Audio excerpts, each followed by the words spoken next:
10 minutes past 7. Well, we all know pensioners are doing it tough. A report to be handed to the government next week recommends a $70 fortnightly rise for single pensioners. That would take the total payment to $615. But with the federal budget facing a deficit, can the government afford to increase the age pension? Well, that sounds like one for our big guns of politics.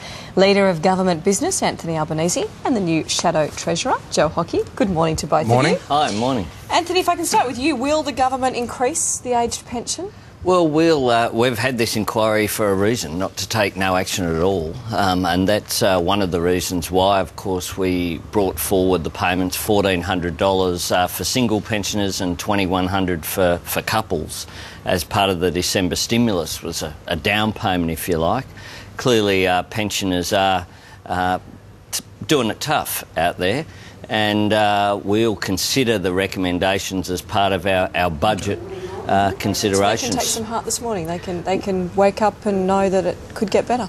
Well, I know that pensioners are doing it tough, and the idea that we'll just leave them where they are is not on. But I guess Tony Abbott's position yesterday was consistent with opposing the economic stimulus, opposing the $10 billion. Okay, all right, but before you start slinging mud at your opposite numbers and he's the Shadow Treasurer now. He's a bigger target. They're quite happily slinging mud at each other. So true. Will you adopt the recommendation in the budget? If it says $70, will you do the $70? We will take it to the Budget Committee, which, of course, I'm not going to announce the budget here. That's for the second week in May, but you know, I think that our position's been pretty clear, that we've said all along that we need to take action on pensions. Okay. Now, what's your stance, Joe? Just clear up the other stance. Tony Abbott says no. Forget that media rhetoric.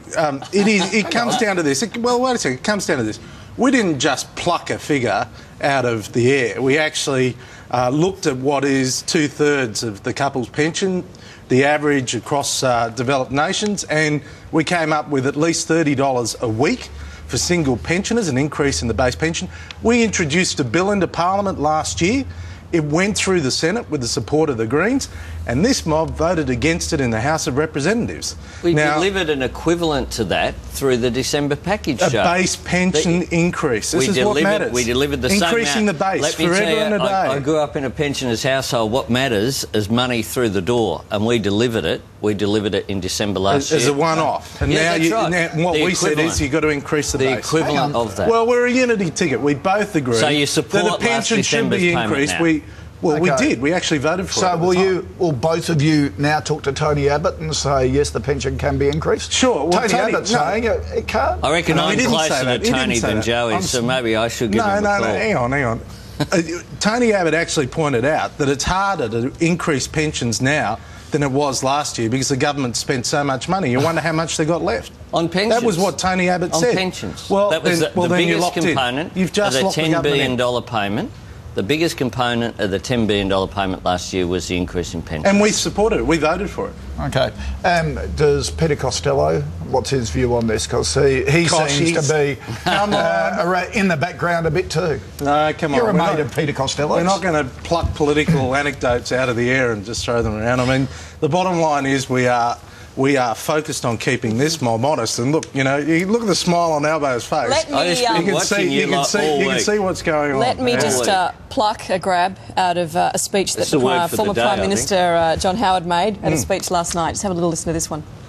My respect and my strong support in his endeavours to lead us back into government. Malcolm brings high intelligence, great energy and a deep understanding of business and economics. Will we see unity? Will we see... Absolutely. Can I tell you, Mel, we are going through what oppositions do go through. So you go through a change. It or hindering it by being you go through a change. You have challenges from time to time within your own ranks. We're going through that now. But I tell you what, we will be formidable. We will be a real alternative to the government at the next election. Now, as you go through change in opposition, and Albo's been there, and Kevin Rudd went through it, and we lived and breathed it for years. You do go through that to present the best team. I think we've got the best team. We've got a great leader, and we will be formidable. Do you feel let down that your second choice in this job, Peter Costello, knocked it back and said, "No"? So no, Koshy. Look, can I tell you, as I've said before, if you get the opportunity to wear the baggy green, you don't care who you beat to get there. We've seen US President Barack Obama announce that he's sending 17,000 more troops to Afghanistan. Anthony Albanese, will we? Look, we haven't received any request from the US to increase our numbers. Joel Fitzgibbon, the Defence Minister, I understand, is at a meeting today, I think it's in Poland, where these issues are being discussed, but certainly there's been no request made. OK. Joe, do you reckon we should send more to Afghanistan? Well, I can't comment on the individual request because, as Albo said, they haven't got it yet. But I just say we cannot give up on the war against terrorists. We cannot walk away from the commitment in Afghanistan.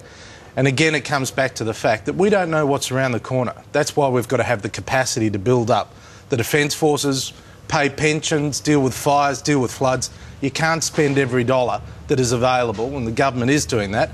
And, you know, if it is an increased commitment in Afghanistan, it's going to cost a lot of money. OK. Thank you, guys. Genuine unity ticket there, I think, on Afghanistan. Yeah, absolutely. You guys have agreed more with each other today than your blokes do. Oh, come on, The entire week. Do you know what? I think it's a nice spot to leave it with a bit of unity. I didn't know Cory Bernardi was there, let alone now he's gone. Yeah, well, you know, that's politics. Christopher Pyne says he's always been a Liberal since grade 3. Joe? When did you know? When did you know? When did you get the vision? I was a Liberal. Well, when I first... His name is Joseph Benedict, of course. named after Chifley. Yeah. Well, that's right. Yeah, I've been a Liberal all my life. I believe in free markets. Right. I had my first bank since account. birth? I had my first bank account at 6 months and started from there. So you know. Did you have a moment? Yeah, started trading the spy at 6 years of age. I was born Labor and will die Labor. So you're both born that way. Wow, there you go. All right, guys, good to see you. Have a good weekend. Thanks. It is 7:18. Well, have you ever been